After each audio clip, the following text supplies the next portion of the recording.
He nodded, guilt in his eyes. They assigned me to you. You were supposed to be another mark, another file to close. I flinched. But then I met you, he said. Not just in surveillance. In person. At that art exhibit. Do you remember that? I nodded slowly. You said you liked my mural of the child holding a paper plane. I didn't mean to fall for you, Elena. But I did. And I tried to leave. For you. But they wouldn't let me. He pulled out a flash drive and held it toward me. This has everything. Names. Accounts. Places. Everything they're involved in. I've been gathering it for months. And now I need you to release it. Me? I blinked. Why me? Because I can't. They're watching me. But you're still invisible to them. Suddenly, a sharp crack split the air. Gunfire. Jeremy grabbed me and pulled me to the ground behind the concrete bench. They found us, he shouted. More shots. Dust and splinters flying from the pillars. We crawled into one of the radar rooms, ducking behind old crates. I have a boat hidden behind the far dock, he said. We have to run. Now. But I grabbed his arm. No more running. Elena. No. You've run your whole life. You tried to disappear. But now you fight. He looked into my eyes. And for the first time, I saw the man I married, not the spy, not the ghost, not the criminal. Just Jeremy. The one who loved me. And he nodded. Okay. We made a break for it. Dodging between old buildings, bullets echoing off the rusted metal. I could see two men in black running along the ridgeline. One had a scope. I ducked behind a pile of crates as a shot grazed the wood near my shoulder. Jeremy reached the boat first. Started the engine. I followed, panting, the stun baton gripped so hard it dug into my palm. The men were closing in. One jumped forward, trying to tackle Jeremy. I swung. Hard. The stun baton connected with his ribs, and he screamed, falling back into the water. Jeremy pulled me into the boat, and we sped off into the open sea, waves slapping at the sides. It wasn't over, but we had escaped. For now. We docked miles away in an isolated cove. Jeremy looked at me, soaked, bleeding from a gash on his arm. I don't know what happens next, he said. I do, I replied. We published the files. We exposed them. And then, he looked at me, hopeful. Then we disappear. With Micah's help, we uploaded everything to a secure whistleblower site. Every document, every image, every video, every transaction log. We used the media. Encrypted messages. Anonymous leaks. By the end of the week, the story broke. Global Ghost Network exposed. High-level corruption rings spanning 11 countries under investigation. The world went on fire. And Jeremy? He disappeared again. For good this time. Not because he wanted to, but because he had to. For me. 3 months later, I was back in my studio. The paint felt different now. Heavier. More sacred. But I wasn't the same Elena Carter anymore. I wasn't grieving. I wasn't afraid. I was reborn. One morning, a letter arrived. No return address. Inside was a plain ticket. A note in Jeremy's handwriting. You once painted a girl with wings, remember? You always had them, Elena. You just needed to fly. They say when a heart breaks, it doesn't heal the same way. It hardens. It strengthens. But it also learns. And I've learned more about myself in the past year than I had in a lifetime. I thought losing Jeremy, his death, was the worst thing that could ever happen to me. I thought I'd live the rest of my life haunted by his absence, dragged through grief's undertow until I disappeared too. But what happened next? That changed me forever. The story the world saw was about espionage, betrayal, power, and corruption. But what we lived, was a story of identity. Of choosing truth when lies were easier. Of choosing courage over silence. Of love that defied reality itself. I once stood in front of a mirror and didn't recognize the woman looking back. That woman was tired. Worn. Broken. Today, when I look into that mirror, I see someone whole. Not because the pain disappeared, but because I faced it. I looked it dead in the eye and said, "You don't define me." I carried Jeremy's death, like a stone in my chest for years. But now I carry something else. His truth. And mine. For anyone out there who's had their world ripped apart. For anyone who's loved someone who vanished without explanation. For anyone who's questioned whether the life they knew was a lie. I want you to hear this. You are not powerless. You are not the sum of what was taken from you. You are the light that refuses to go out, even when the night feels endless. We live in a world where people build illusions and call them love, where secrets are currency and power hides behind a smile. But truth? Truth is the only real rebellion. It doesn't matter who you were yesterday. It doesn't matter what they did to you or what they tried to bury. What matters is who you choose to be today, who you become despite it all. Some days, I still wake up expecting to hear Jeremy's laugh in the kitchen. Other days, I hear nothing at all. And that's okay, because grief doesn't go away. It transforms. It becomes a quiet song in the background of your life. One that no longer controls you, but reminds you of all you survived. Jeremy and I lived a love story that didn't fit any fairy tale mold. It was complicated, painful, layered in shadows. But it was real. And even if I never see him again, even if that chapter stays closed, it mattered. One day, you'll be asked to face a truth that shatters you. Maybe not like mine. Maybe not with bullets or boats or betrayal. Maybe it'll come quietly. A diagnosis.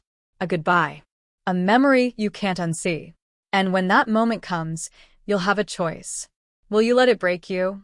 Or will you let it build you? Will you drown? Or will you rise? I chose to rise. And so can you. This world will tell you that broken things are useless. That scarred people are too complicated to love. That survival is the same as living. But I'm here to tell you they're wrong. You are not too complicated. You are not too much. You are not what happened to you. You are what you choose to become after.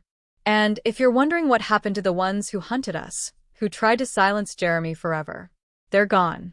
Arrested. Disgraced. The ones who had hidden in the shadows for years were finally dragged into the light. And while the world was busy watching them fall, I was learning how to live again. I started painting again, not just for galleries but for me, for healing, for expression. My first piece after everything? A canvas titled, "The Day the Dead Returned." It wasn't about Jeremy. It was about me, the woman who thought she had died too, but discovered she had just begun. If you're hearing my story now, wherever you are, maybe you're not running from agents or hiding secrets, but maybe you're surviving something you don't know how to name. And maybe this message is your sign, your permission to feel, To cry. To rise. because you deserve that. You deserve to be more than what broke you. You deserve to stand in your truth, no matter how terrifying it feels. So I'll leave you with this question. When everything you know is stripped away, when the people you trust vanish, when the mask is pulled off and the lie is exposed, who will you become? Because in that question lies your freedom. Not in answers, not in endings, but in the becoming. And as for me, I'm still becoming. Every day. And I've never been more alive.